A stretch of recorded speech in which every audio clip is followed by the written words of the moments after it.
Guys आजको मेरो सुरुवात चाहिँ अब अचन सचन मिलाइसकेँ। आँगन पनि बढालेँ। अब घर बढाल्नेदेखि सुरुवात गर्दैछु। अघि बिर्सेछु क्या, यसो सानो सानो ब्लगहरू लगाइराख्नु भन्छु कि बिर्सिरहन्छु।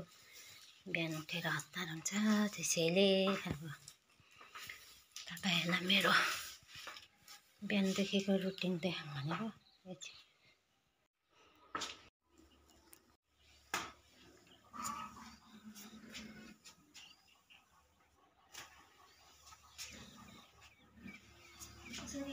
बिहान बिहान अब पढाउँदै घर पुस्दै गर्नुपर्छ क्या गाइड्सहरू, त्यो गर्नु र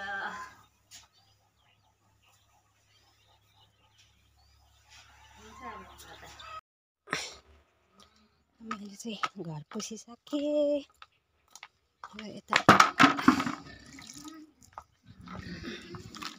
झुन्डाउनु पर्छ कि यता है अघि आँगन चिटिक्क पारिसकेको नि हौ। राति नै रिमरिममै हात्ती साट्टीको डर नगरी चिल्लो पारेको राति नै। यो बाँस चाहिँ हिजो असारेको भएर उयो कटेर भत्काएर यता हाम्रो ठुल्दिदी रक्सी पार्दैछ नि। यसो पो छ त गाउँले जीवन यस्तै हे साथीहरू। दुध लिन जाँदैछु साथीहरू। खास गरी म चाहिँ दिदीकोमा आएको छु कि अब दुध लिन जाँदैछु। दुध ल्याउने हो अनि चिया खाने हो। मन बिनाको ठुलो कि यता हाम्रोतिर चाहिँ पुरा हुस्सी लागिरहेको छ हौ। मोमो जङ्गलतिर झन् के आँखै बोडी फलिरहेको छ। यो हाम्रो सासू आमाले रोप्नु भएको।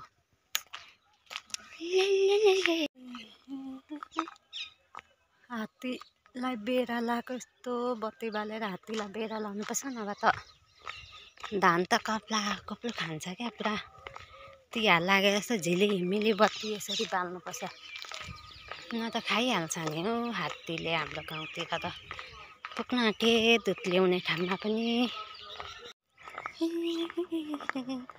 दुध ल्याउने ठाउँमा आइपुगे। यो हाम्रो नन्दाको सासूको घरदेखि दुध लान्छौँ कि दुःख छ कि छैन। यो साइली रातभरि सुत्दैन, अघि दुध लिनु आउँछ भन्नुहुन्छ होला। यो मेरी नन्दाको घर हो। यहाँदेखि यता दुध लिनु यता जानुपर्छ है। कति सफा बढालेको छ, फोहोर हुन्छ कि भन्ने डर। यहाँदेखि यता कुना बाटो जानुपर्छ।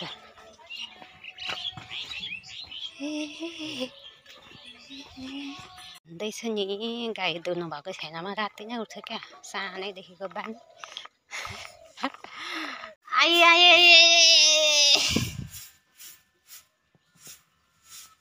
मुख धोएर आउनु रहेछ।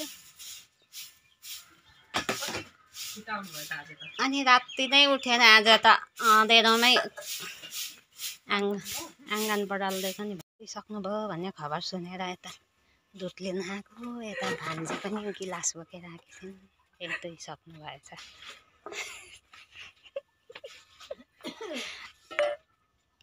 घर पछाडि मोबाइल हेर्दै बसिरहेको थिएँ है गाई। गान्दाङ्ला गुन्जुङ गरेर के भयो भनेको त साइकल एक आपसमा आफै झगडा गरे कि क्या हो। बाङ्राम बुङ्रुङ लडिरहेको छ। कोही ठाडो परिरहेछ, कोही तेर्सो परिरहेछ। तेरिका जानुपर्छ जङ्गलको खालमा छ मेरो जेठानीको चाहिँ 1 बिघा खेत। त्यहाँ चाहिँ घोडा डुबेर पुरा बाँध्नुपर्छ। उसकै छिटो ढाड डुब्छ। अहिले देखाउँछु। उयो तुम्बाले के रोपेको होला यसरी। कोलाको उसले छोप्यो अरे। लु हामी चाहिँ धान बाँध्ने ठाउँमा आयौँ। अस्तिकै ठाउँमा यति हिलोमा पस्न नि। यहाँ मेरो जेठानी चाहिँ खेतालाहरू नआएर कराउँदैछ पुरा। नन्द भाउजू बाँध्दैछन्। परमा अगाडि लगाएर पछाडि ढिलो आयो भने त 10 बजिसक्यो। परमा तिर्नेहरू पनि आउँदैनन्, त्यही भएर रिसाउँदैछ। यहाँ बाँध्ने आँटेको। अब एकछिनमा देखाउँछु ल तपाईँहरूलाई आयो ल धान पनि यस्तो पानी हिलो गाडोमा बाँध्नुपर्छ त्यही भएर हाम्रो बहिनी चाहिँ घोगी खोज्दैछिन् माछा त भेट्दैन त्यही भएर घोगी खोज्दैछिन् है घोगी खानलाई यहाँ अस्ति धान काट्दा अब बाँध्नु आउनु पर्दैन होला भन्दै म खुसी भएको थिएँ फेरि आउनु पर्यो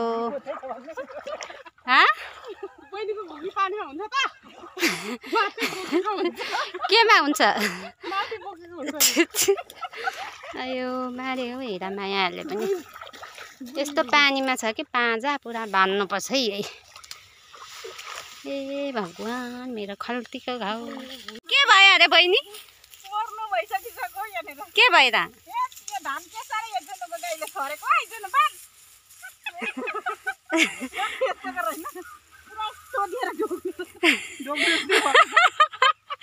धान बाँध्नेहरू यहाँ रुनु आँटेको छ हिलो पानी तै माथि जुनुको गाईले छरेको अरे अरूकोले होइन हाम्रो बहिनी त रुनु मात्रै आँटेको छ आयो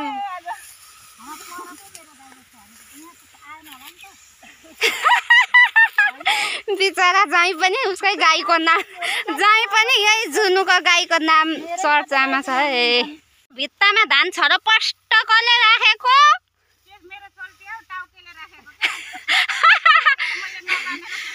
साधुपातीको हाम्रो दाजु एउटा धान काट्न आउनु भएको थियो भित्ता भित्ता कुदी हिँड्ने हुँदै थियो डुकुरे मुसा जस्तो यहाँ भित्तैभरि छर्नु भएछ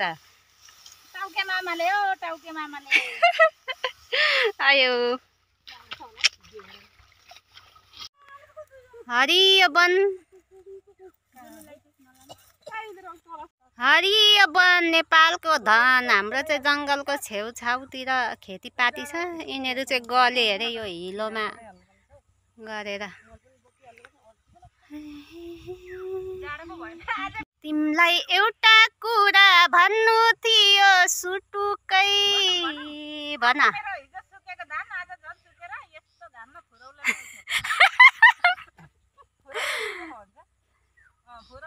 उठ्ने पर घामै लागेको छैन घरमा धान पनि सुकाइराखेको छन् अरे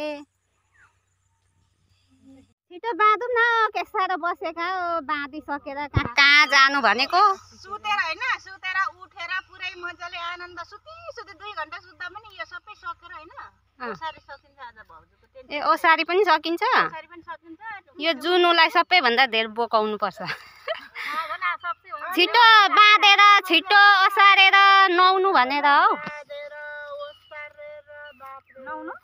हौ होइन धुलो पिठो राति यत्रो यत्रो फेरि उयो निस्किन्छ क्या डाबर भाइ हो कमलीले जाने गरे हैन पर्म लाउनु कमलीले पर्म लाउनु जाने गरे अब मैले सुनेको चाहिँ 5 वर्ष भयो अहिलेसम्म ऊ जान्छ 9 बजेदेखि ठ्याक्कै झन्डै 6 बजेको हाराहारीसम्म एकचोटि ठाडो नपरिकन काट्छ हैन अनि उसो घरमा चाहिँ ल्याएर 1 बजी सुती सकाउँछ क्या अनि अझै पनि भन्छ मैले जानेको छु यिनीहरूलाई लगाउनु भनेर पर्म चाहिँ कसकोमा जान्छ उसको चाहिँ जम्मा गन्दा 3टा खुट्टी छ हैन अनि लगाउँछ मान्छे 3टामा 4 जना हैन 4 जना अनि अब भए भरको नि हैन पर्म लगाएर आफ्नो घरको नि त सक्ने नसक्ने टिचर मिसहरू सबैलाई लगाउँछ हैन सबैलाई लगाउँछ टिचर मिस सबैलाई लगाउँछ अनि भरे लास्टमा त अहिले म आएर न उसले जानेको मान्छे म आएर त आँखा रातो रातो गर्नु अरे भइसकिसक्यो जानेको मान्छेले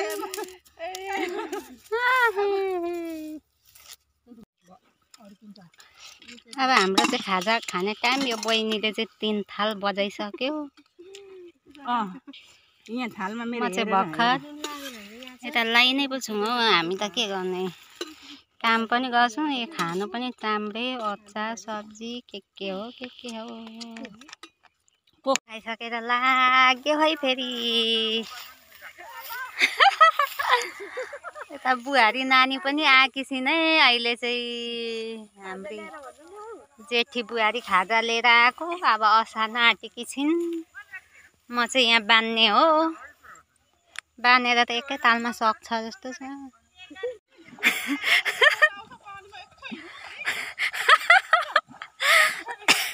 यसरी बिटा बोक्नुपर्छ नि।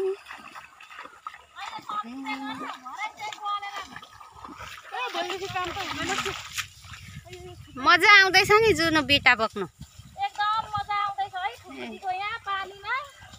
यस्तो जिन्दगीमा बोकेको थिएन धान। ल यता बुहारी नानी त हिलोमै गाडिन आँटी जस्तै छिन् फेरि। हाम्री फुपूले मात्रै 10 मुठा डल्लो परेर ल्याउँदैछ।